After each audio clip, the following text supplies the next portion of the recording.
40 सालों के लंबे इंतजार के बाद भोपाल में 1984 दिसंबर की वो काली रात हजारों लोगों को मौत की नींद सुलाने वाली यूनियन कार्बाइड फैक्ट्री का कचरा आखिरकार पीथमपुर में जलना शुरू हो गया है। लंबी कानूनी लड़ाई, पीथमपुर बंद और इन तमाम विवादों के बीच अब बताया जा रहा है कि शुक्रवार आज दोपहर 3 बजे पीथमपुर की इस फैक्ट्री में उस कूड़े को जलाने का काम शुरू हो गया है। हम तस्वीर भी आपको दिखा देते हैं। अगर आप उस चिमनी को देखें, जिस चिमनी से आपको एक हल्की सी धुएं की झलक दिखेगी, दरअसल यही वो प्लांट है जहां पर उस कचरे को जलाया जा रहा है।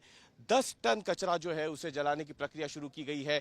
प्रक्रिया कल शुरू हुई थी, जिसमें उस कचरे को सबसे पहले कंटेनरों से बाहर निकाला गया, बाद में उसका सेग्रीगेशन किया गया, 9-9 किलो के बैग बनाए गए और अब जब पूरी तैयारी हो गई तो खुद तमाम प्रशासनिक अफसर पहुंचे और उनकी निगरानी में उनके सामने पॉल्यूशन कंट्रोल बोर्ड के जो अधिकारी हैं उन्होंने अब इस कचरे को जलाने का काम शुरू कर दिया। सामने आप तस्वीरों में देख रहे हैं, ये वो धुआं है जो कि पिछले 40 सालों से निकलने का इंतजार कर रहा था, क्योंकि ये कचरा 40 सालों तक भोपाल में पड़ा रहा, उसी फैक्ट्री में जिस यूनियन कार्बाइड फैक्ट्री ने हजारों लोगों की जान उस काली रात को ली थी। और अब ये कचरा पहले भोपाल से पीथमपुर लाया जाता है, 1 महीने तक ये कचरा यहाँ रहता है। इस दौरान पीथमपुर में बड़ा बवाल होता है और करीब करीब 2 महीने के बाद आखिरकार ये कचरा अब जल रहा है। और आप देख सकते हैं तस्वीरों में कि तमाम वरिष्ठ अधिकारी जो हैं धार के, इंदौर संभाग के, वो इस वक्त मौजूद हैं।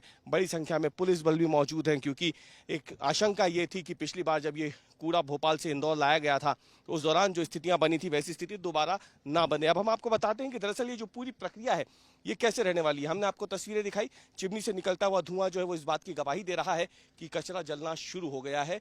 अब 10 टन का ये जो कचरा है ये अगले 3 दिनों तक जलता रहेगा।